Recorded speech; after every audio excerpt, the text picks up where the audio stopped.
কাঁঠালের তরকারির স্বাদ না মুখে লেগে থাকার মতো। যারা একবার খেয়েছে তারা ভুলে থাকতে পারে না। প্রত্যেক বছরই তাদের কাঁঠালের তরকারি খেতে হয়। আসসালামু আলাইকুম ইমরান, সবাই কেমন আছেন? আমি বিয়ের আগে কখনোই কাঁঠালের তরকারি খাইনি। তো বিয়ের পরে যখন প্রথম প্রথম রান্না হতো তখনও খেতে পারতাম না। কিন্তু একসময় দেখা গেছে যে একটু একটু করে খেতে খেতে এখন অভ্যস্ত হয়ে গেছে। আর এই কাঁঠালের তরকারিটা যেদিনে রান্না হয় আমার আর অন্য কিছু না হলেও চলে। বিয়ের পরে যখন আমার নানি শাশুড়ি প্রথম কাঁঠালের তরকারি রান্না করে তখন শুধু আমি তাকিয়েছিলাম, দেখতাম যে কিভাবে রান্না করে।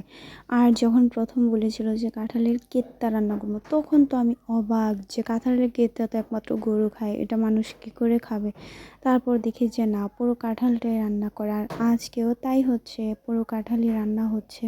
আর এই কাঁঠালটা কিন্তু একদম পেরে এনে সকালে আমার দাদি শাশুড়ি কুটা বাছা করে দিল, আর আমি এখন সেদ্ধ করে দিলাম। অবশ্য দাদুই কাঁঠালের তরকারিটা রান্না করবে, আমি করব না। আমি এখানে ভোরে রান্না করব, তার জন্য সব মশলা আর কি বেটে নিচ্ছি। আর দাদু কাঁঠালের তরকারির জন্য সে কাঁঠালগুলো ছাড়িয়ে নিচ্ছিল। যেহেতু সেদ্ধ করেছি, কাঁঠালগুলো ঠিকঠাক মতো সেদ্ধ হয়েছে কিনা এটাই হচ্ছে বড় কথা। আমি যেহেতু প্রথমবার করেছি, তো তার জন্য আর আজকে দাদুর থেকে পুরো কাঁঠাল রান্নাটা ভালোভাবে শিখে নেব। ওনারা যেহেতু আগের মানুষ, দেখা যায় ওনাদের রান্নার মতো আমাদের রান্না হয় না, ওনাদের আর আমাদের রান্নাটা অনেকটাই ব্যতিক্রম।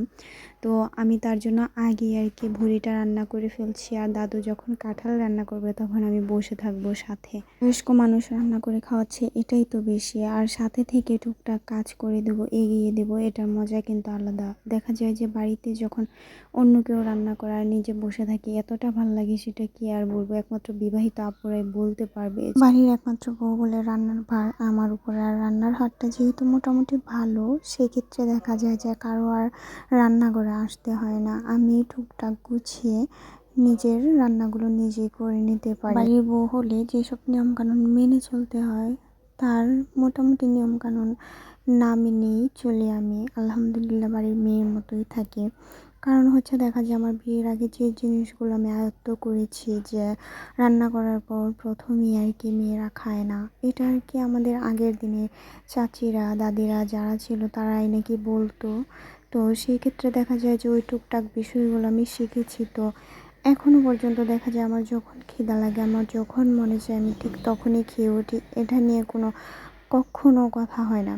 কারণ অনেক ক্ষেত্রে শ্বশুরবাড়িতে দেখা যায় অনেক বিষয় নিয়ে কথা হয়, কিন্তু আলহামদুলিল্লাহ আমার এসব বিষয় কেন, আলহামদুলিল্লাহ আমার যাবতীয় কোনো বিষয় নিয়েই তেমন কথা হয় না। তবে ভুল মানুষের মধ্যেই হয়ে থাকে। আমি যদি টুকটাক কোনো কাজে কখনো আমি ভুল করে থাকি, সেটা আমার ফ্যামিলি থেকে সবাই আমাকে বলে দেয়, আর আমি সেটা সেভাবে করার চেষ্টা করি। যেহেতু মা ছাড়া বড় হয়েছি, আমার ক্ষেত্রে ভুল একটু বেশি হওয়াটাই স্বাভাবিক কাজের ক্ষেত্রে। তো সেই দিক থেকে আমি খেয়াল রাখি যেন সবাই যেভাবে বলে সেভাবে আমি সব কিছু করে নিতে পারি। এদিকে রান্নাটাও বসিয়ে দিলাম, আর আমি তাড়াতাড়ি রান্না করার চেষ্টা করছি আমার রান্নাটা, যেহেতু দাদু আবার রান্না করবে। তো সেক্ষেত্রে দেখা যায় যে ভুড়িও আমার খুব পছন্দ, কাঁঠালের তরকারি আমার খুব পছন্দ, একটা হলেই হলো। তো আমি চিন্তা করলাম যে আপাতত আমি ভুড়িটা রান্না করি, পেটের খিদাটা একটু কমিয়ে নিই, ভাত কয়েকটা খেয়ে। আর দাদু যখন রান্না করবে তখন তো বসেই থাকবো, আর সেই বসে থাকার সময়টা আমি বসে বসে ভাত খাবো। আর আমার শাশুড়ি একদমই ভুড়ি পছন্দ করে না, কিন্তু তবুও উনি ঈদের দিন দেখা যায় বা ঈদ ছাড়াও যখনই আমাদের ভুড়ি আনা হয় তখনই আমার শাশুড়ি আমার দাদি শাশুড়ি কেটে ধুয়ে বেছে সেদ্ধ করে রেখে দেয়। আমার সেগুলো করা লাগে না, ওনারাই করে রেখে দেয় ফ্রিজে। আমি জাস্ট বের করে রান্না করে খাই, এটাই।